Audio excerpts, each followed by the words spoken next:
Ik neem aan, is dat correct?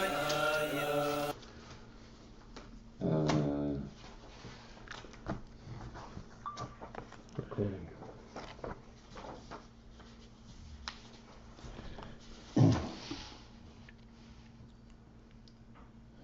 Yeah, the bottom of the page. Bottom of page, Kufnun. Kufnun or beginning of Yeah. Kufnun, I don't remember exactly. All right, so let's start from the bottom of Kufnun, up here now. You'll have some logical beginning.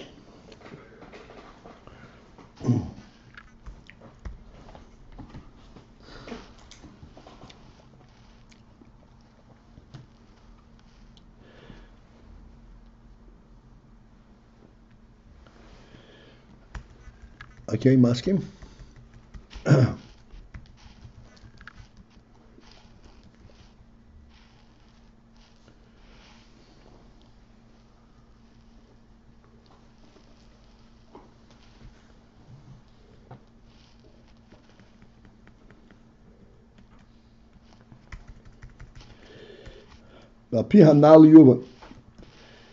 Based on the above, be able to understand this pasuk. And what is the above? Above is the principle that the oil makif is the principal basis, buttress of the yonim pnimi.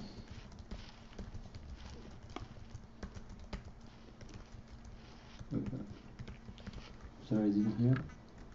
I was writing. What was Kufnun. Yeah. What was the beginning? Al-pi hanal. Yeah. Yeah.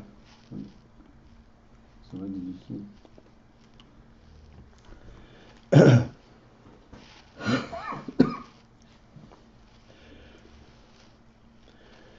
So, since we're starting so to speak, again, we need to discuss, refresh a bit, the principle of oil makif and oil pnimi. I listened in to the recordings of the Chazorah that you did, which is wonderful, and heard the various debates and so forth.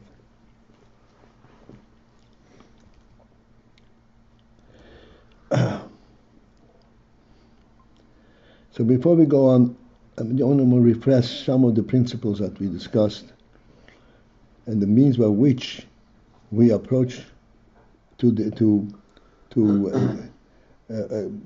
expose these inyonim to us in our seichel.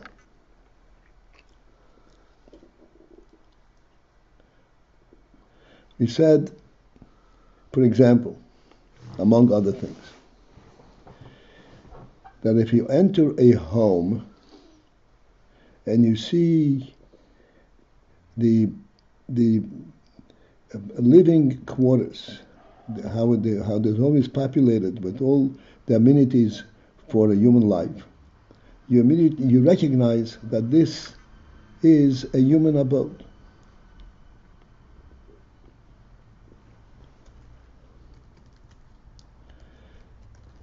In contrast to that, if you enter this abode and you see the human being living there, sitting there,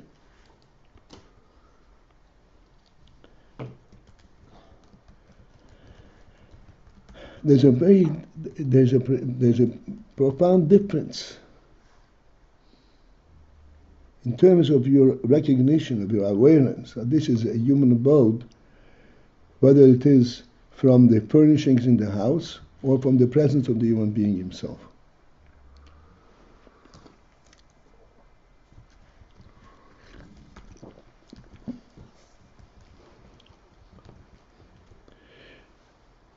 And what is the difference? How are we going to expose, to so to speak, discuss a difference?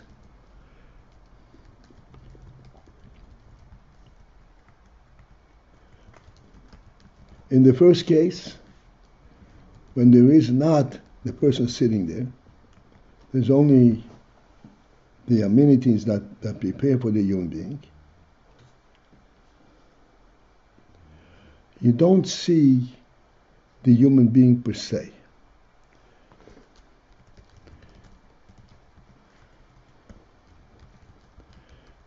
When you, in other words, you know that this is human about by various indicators, but not the reality itself.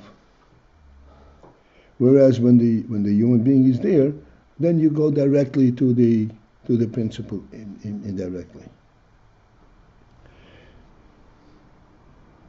And what is ultimately the difference between these two recognitions?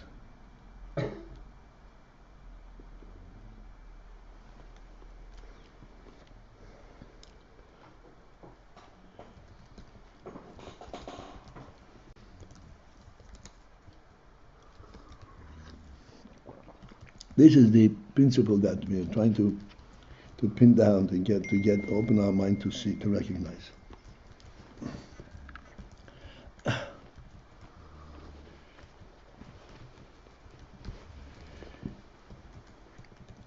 I'll go straight to the deeper element. When the house actually has the human being there,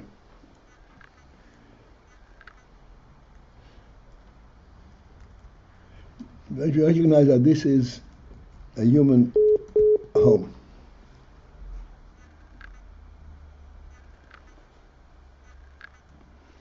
this is that we recognize that this is a human home, because a human being is there. But that is a very superficial recognition.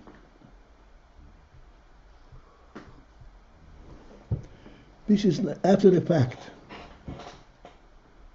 This human being chose to live here, so therefore it is his abode.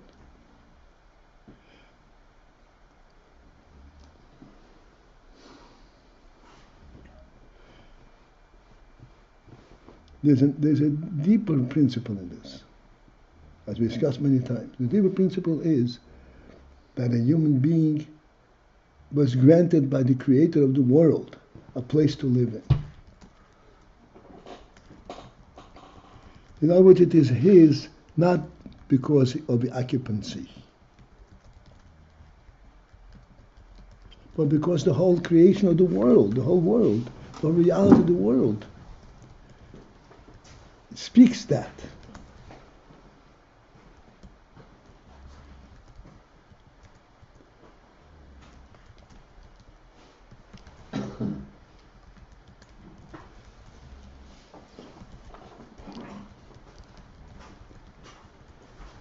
This is what we were constantly mentioning, the union, a house on Earth or a house on Mars.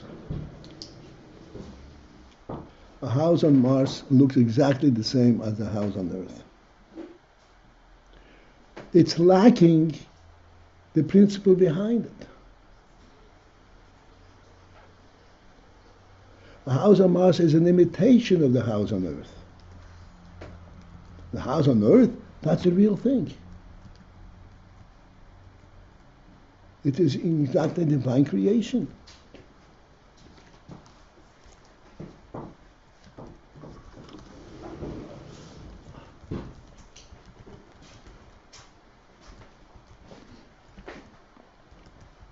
And now we have to go a step further, perhaps. See that. What does it mean as a divine creation?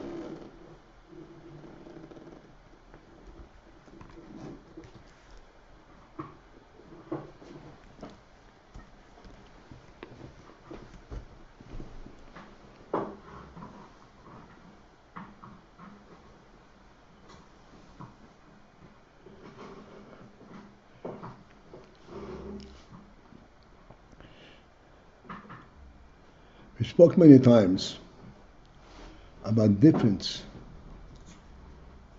how Hashem makes things, and how the human beings make things.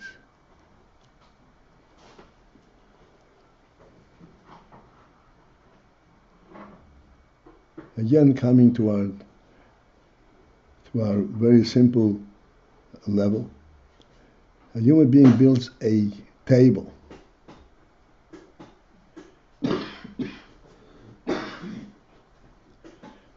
And as we discussed many times, a table is not a physical structure.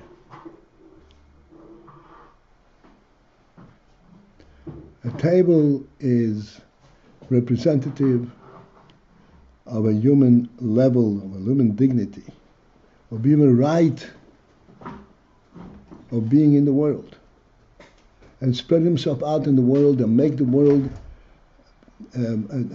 serviceable for him. Make it possible for him to do his thing in a most facile manner.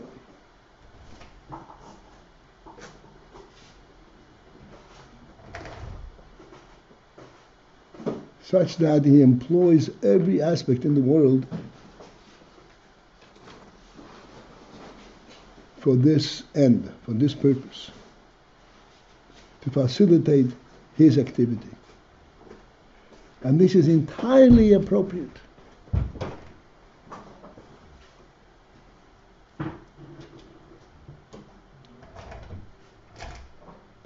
Because the world was created for the human being. The human being is the one who brings out the significance and the deeper meaning and the greatness that's in the world.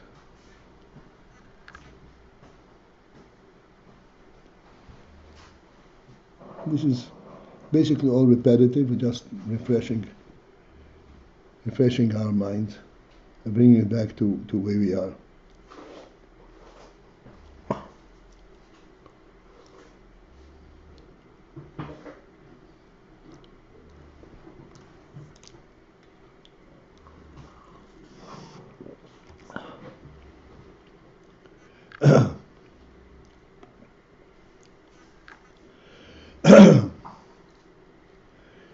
Let us again. I veered off. I wanted to explain the difference between how Hashem creates things and how human beings make things. Again, as I said, a table is an essential, is a reflective of truth of what a human being is. Therefore, when a person comes to build a table, he is not building a human presence in the world.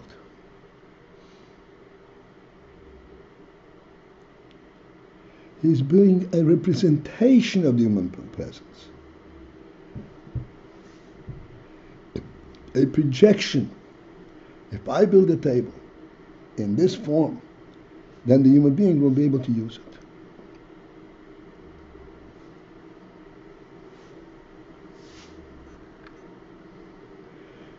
In other words, as we said many times, he takes a board and four legs, put them together, make it stand, and then, this is the result. This is what I had in mind for human use. But the human use directly, he cannot create.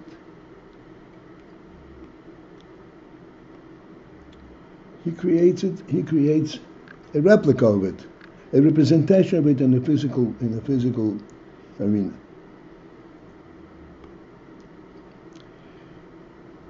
Hashem, on the other hand, he creates directly what the sin is intended to be, the spirit of the inyan, the neshama.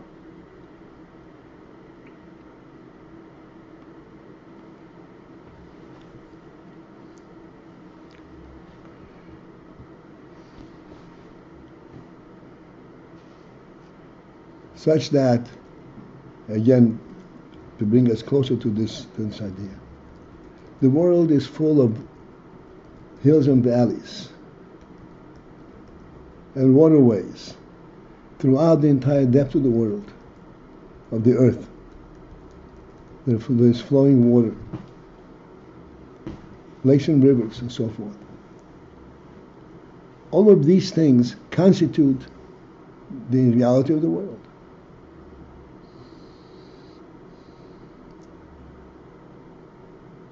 But we have to project and understand that all of these things were created simultaneously. Because Hashem said, let there be an earth. And earth means all the ingredients and all the richness that there is in the earth.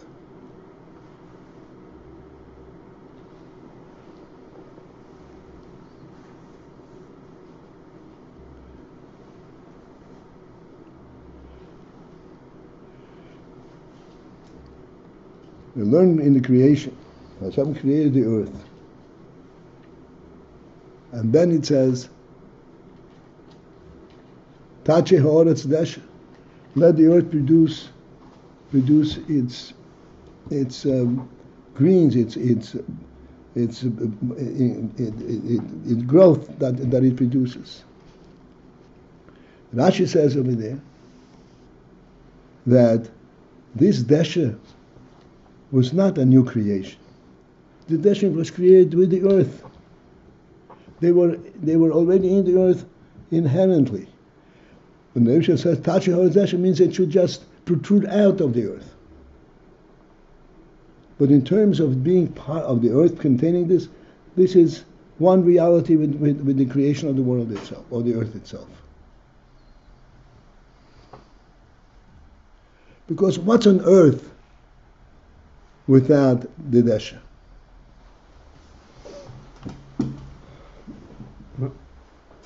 This is to illustrate.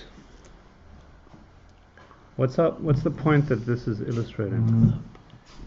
That man creates things differently from the way that God does?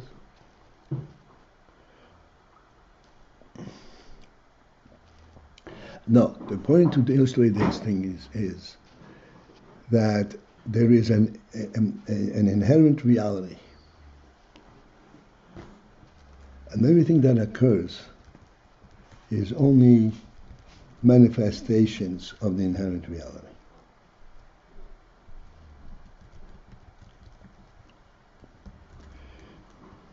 Where does this inherent reality come from?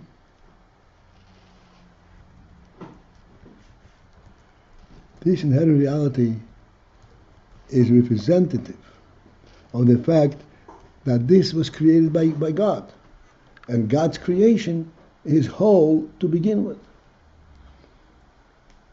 This is like the or makif. There's some surrounding reality, base reality to every phenomenon.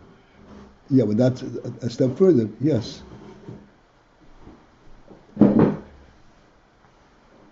The godly creation initially is a complete creation. Not something that needs to be complemented thereafter. The fact that it occurred in steps is only revealing it, bring out that which is already contained in the earth.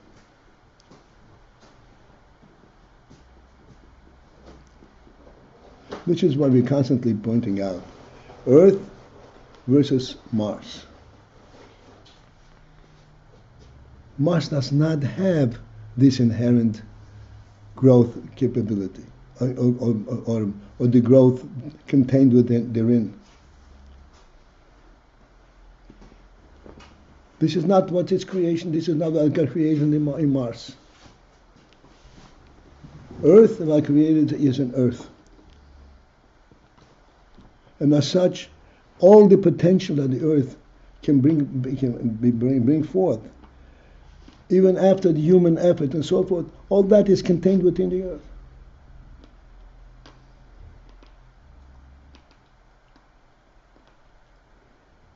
Everything that the human being does on earth is merely revealing what the earth inherently is.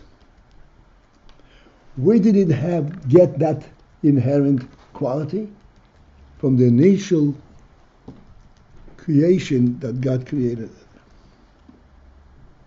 God created it, He gave it a divine presence, a divine value.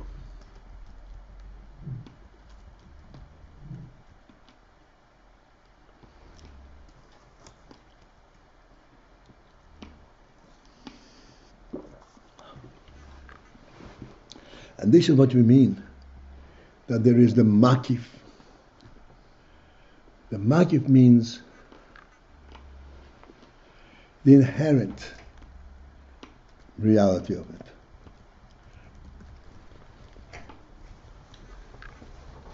Not that it manifests,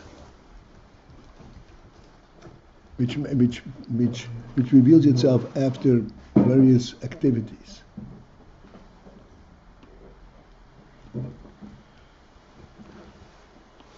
But the initial concept, the initial concept of the human being, as it says, this is what the Torah says clearly. Now, so Odom b'tzalmenu, let us make man b'tzalmenu in our form, in our likeness, which means everything that a human being stands for is already included in these words, in the initial projection, plan of creation of his creation. Which is the makif, This is called makif.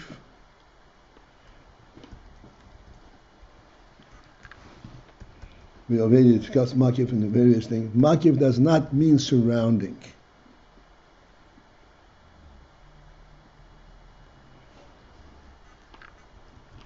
Makif means that which inherent reality which is representative of its source.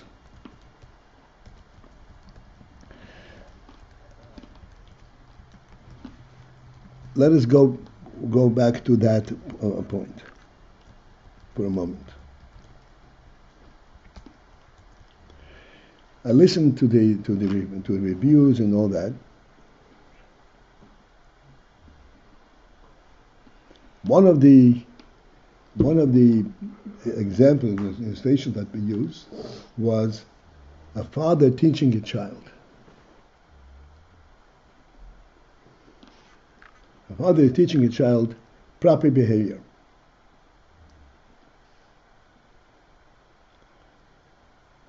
And we said that there is a profound difference. I'm being on. Let's stop for the others.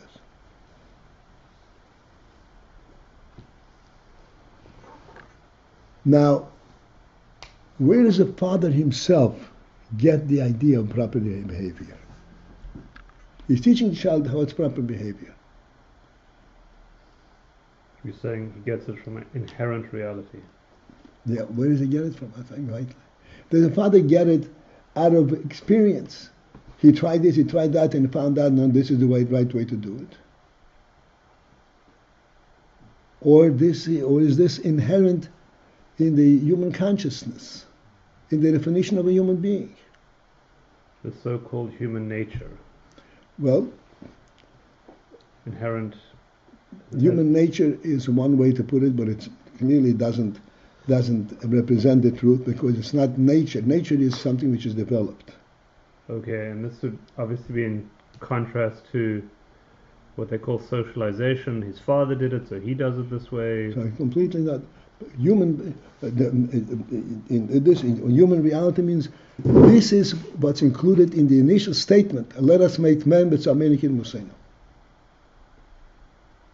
Because man represents the divine presence in the world, not the worldly presence in the world.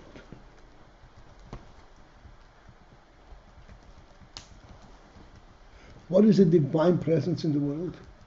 A presence that captures the significance and the value and the richness of the world instantaneously. The first get-go.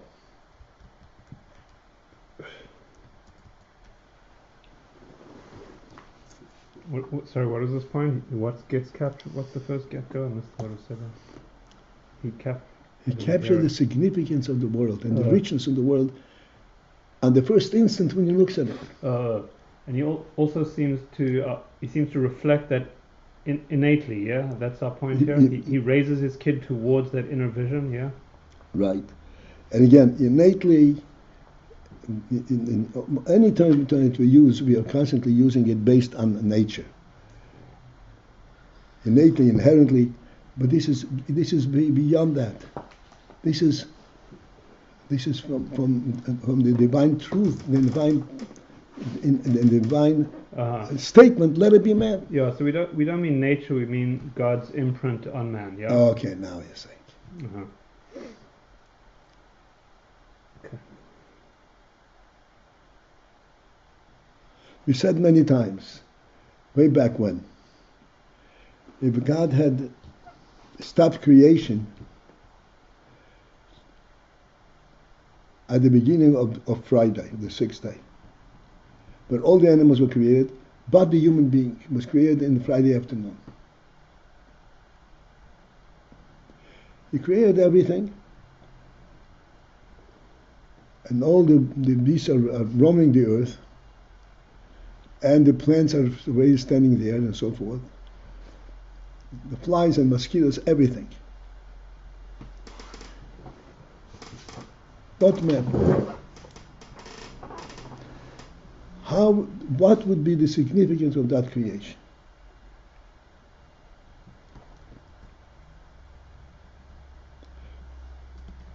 So going back, this is already an old question in us. Everyone agreed, recognized, there's no significance to this world for that creation. Even though it's so rich, it has so much variety. No significance.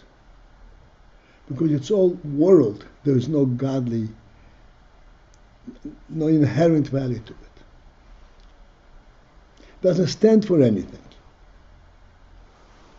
I remember going back when I first introduced this question, somebody says, what's the point? What is the meaning of what's the point? What is the meaning of those words, what's the point?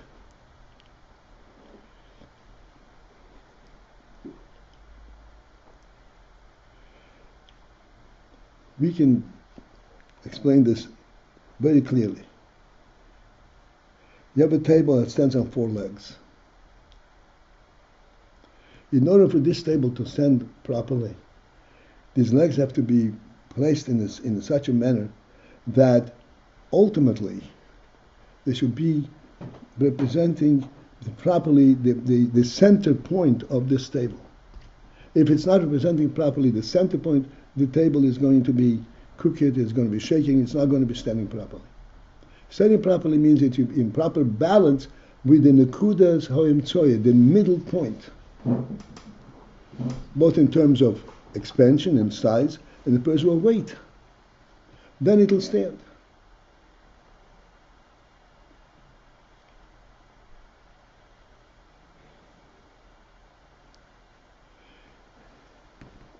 Which means it's dependent not on how it's structured, but how it is in relation to its most central point.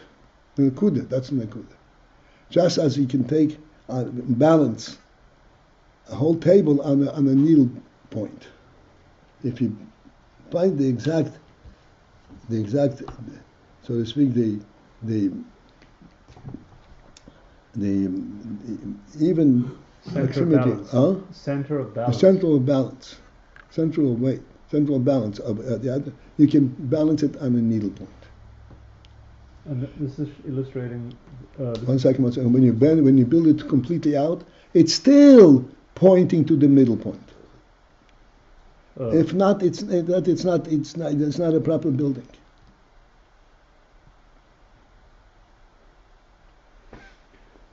This is showing how or pnimi still has the imprint of or makif. Right. Okay. We'll summarize it later. So oy makif. What is oy makif? Oy makif is representing the source of sources, the real thing. Now, why is there a point, a central point?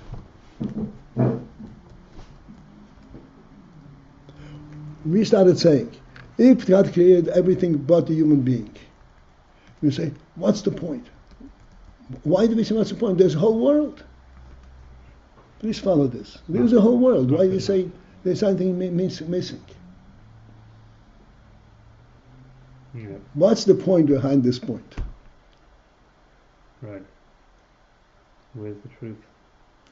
The point behind this point is, it's a creation. If you create, means you have an intent. You create for someone, you wanted to express something. Here you're expressing nothing. That's what you're missing the point. It's a big, all-inclusive thing, but there is no point. You cannot create something without a point. The point has to be as sharp as possible, because it represents, so to speak, the intent of the creator. What initiated? Please understand this point. In order to do something, there has to be something that prompts the very beginning of it. Once there is a table, but it's shaking, you know what to do. But what prompted the initial idea of a table to begin with?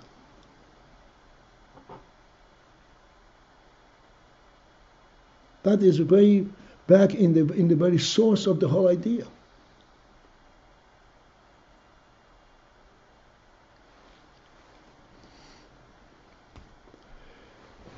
Why is the table existent in the source of sources?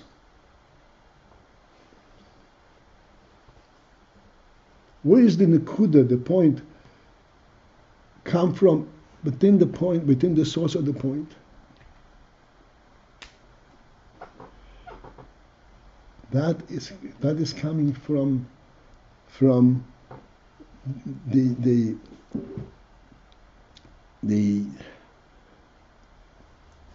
meaning of that intent. What prompted that intent?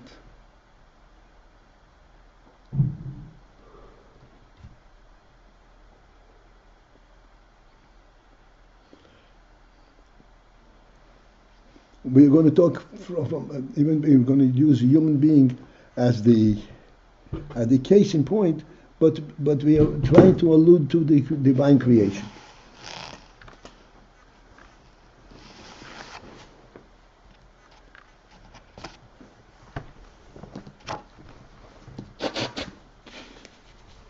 When a human being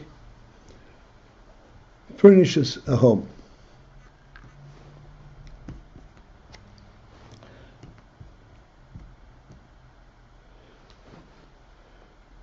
superficially, he is furnishing a home because he wants to use it.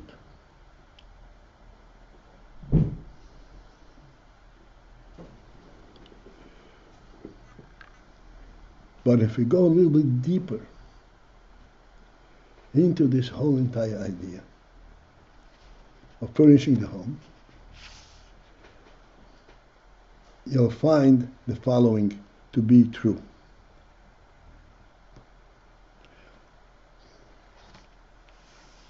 This home didn't exist before I built it. I went through the whole big effort to build it.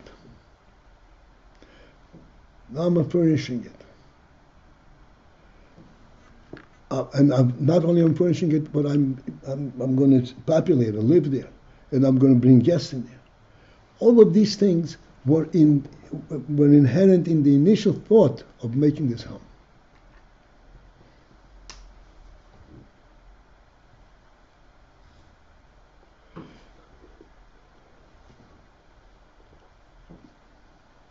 This home was not intended just to be four walls.